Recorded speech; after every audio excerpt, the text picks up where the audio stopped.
In this video, I'm going to talk to you about the top 10 things every caregiver needs to know about elder law.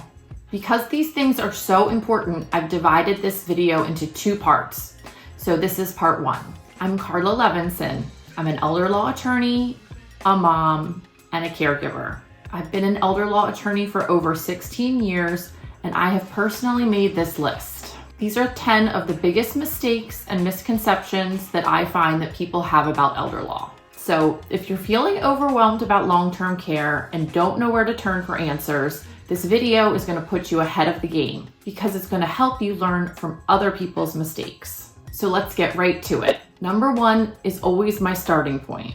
What is elder law? Most people don't even know what that is. If I say I'm an elder law attorney, I get a lot of blank stares and polite nods. Other people think that when I say I'm an elder law attorney, I deal with elder abuse or nursing home negligence or things like that. The truth is that elder law is a very broad area of law and by definition includes anything related to seniors or the elderly. But the way I like to describe elder law and what I do is by illustration. A lot of people know what estate planning is.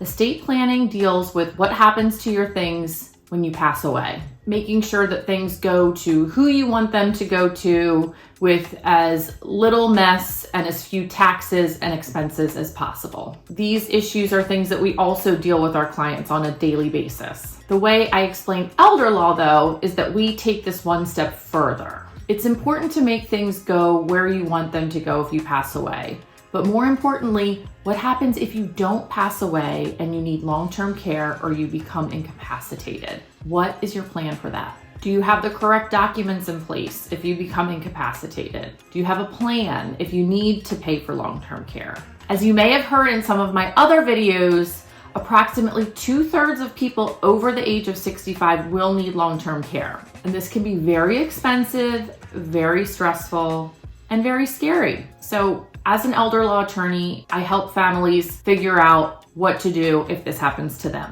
Number two, the importance of having a durable financial power of attorney and an advanced healthcare directive in place. I can't count how many times families have come into my office and I've had to tell them that the power of attorney that they have is not good. Worse yet, sometimes I have to tell someone that it's too late for their loved one to sign a power of attorney or a healthcare directive.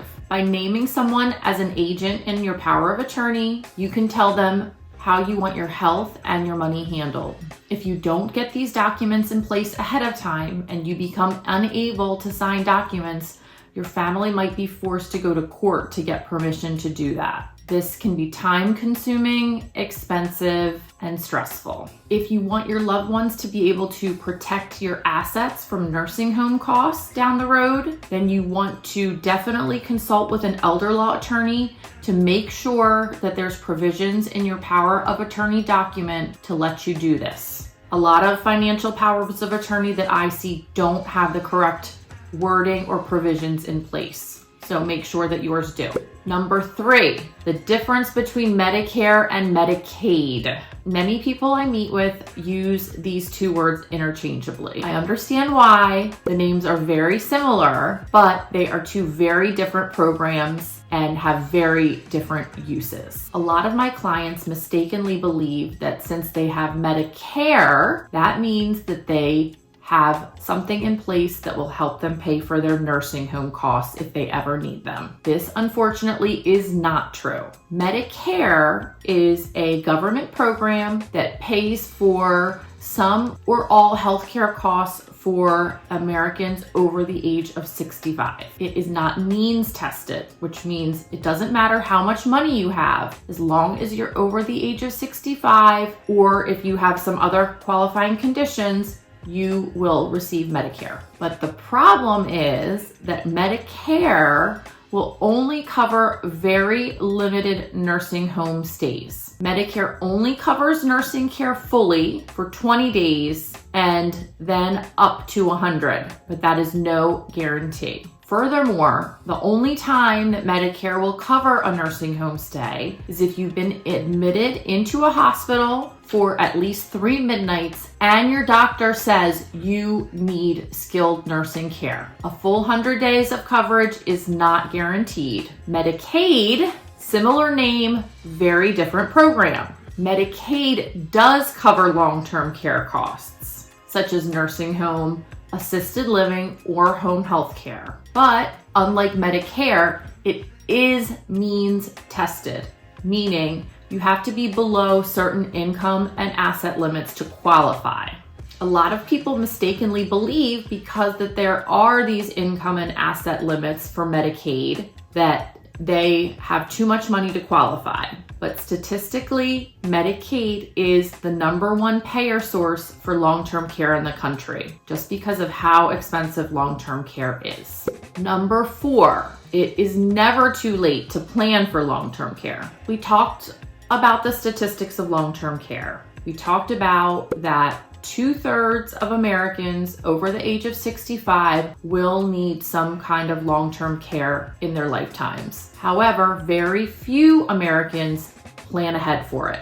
This is human nature, of course, and most people think that they are going to be in that minority of people who don't need long-term care. Also, of course, thinking about getting older and maybe getting sick is not something fun to think about. A lot of people just put it out of their minds. So this is why most families that come to see me are in what I call crisis mode. They may have a parent who had a bad fall, who had surgery and is rehabbing, but hasn't rehabbed well enough that they might be able to come home without assistance.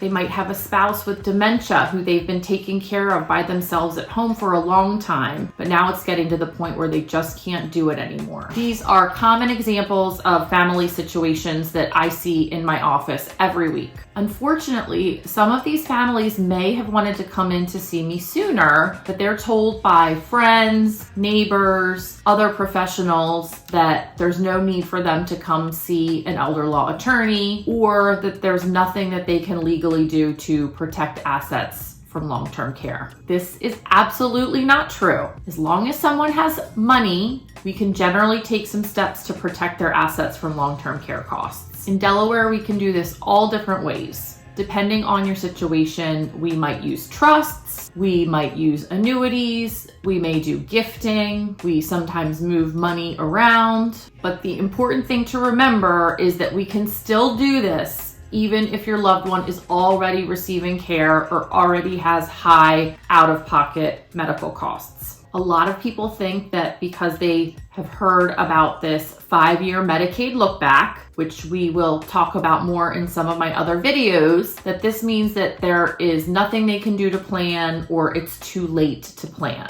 It's not. And don't take a non-legal professional's advice for an answer. There is so much information out there and everyone's case is different. So when in doubt, you should consult with a qualified elder law attorney. That attorney can talk to you about your specific situation and give you accurate information about protecting assets. And remember, it's never too late. Number 5, making annual gifts to family members is not necessarily okay. A lot of families I talk to have heard that they can give away $10,000 a year or $12,000 a year to whoever they want to with no penalty. This is an IRS gift tax rule, and actually the limit this year, 2024, is $18,000. The IRS says that you can gift up to $18,000 per year to as many people as you'd like without having to report those gifts to the IRS. Unfortunately, Medicaid rules are different than IRS rules, and Medicaid doesn't actually care what is allowed through the IRS or what is not allowed through the IRS. Medicaid counts these types of gifts as gifts under Medicaid rules, meaning you can be penalized by Medicaid for making these IRS gifts that wouldn't be penalized by the IRS. Again, this means that if you've made these kind of gifts and you need to apply for Medicaid within the next 5 years, Medicaid will look at these as gifts and they will penalize you for them. Giving away $18,000 equals a roughly 2-month Medicaid penalty. And as far as Medicaid is concerned, the more money you give away, the longer the penalty period will be. And when I talk about a penalty period, I'm referring to a period of time that Medicaid will not cover your care costs. It's important to note that sometimes it does make sense to make gifts within the 5-year look back. However, if you are going to do it, you need to be very, very careful about the amounts and the timing. So you should always consult with an experienced professional before making any of these kinds of gifts. Otherwise, it's going to create an unintended Medicaid penalty. You might have trouble becoming eligible for Medicaid because you've made these gifts in the past.